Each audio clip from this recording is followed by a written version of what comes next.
మహిమను పొందలేకపోయారు.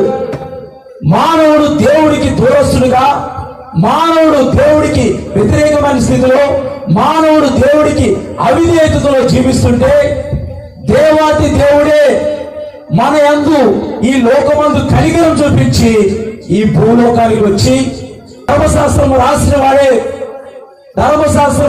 వాడే ధర్మశాస్త్రాన్ని తన శరీరమందు నెరవేర్చి కొట్టివేశాడు. అదే ధర్మశాస్త్రము కనుక మనకుంటే కనుక మనము దేవుని యొద్దకు చేర్చబడలేము, మనము దేవుడికి సమీపస్తులుగా ఉండలేము. ఆయన మనకు ఇచ్చిన కృపను మనం తొలగిస్తున్నామా?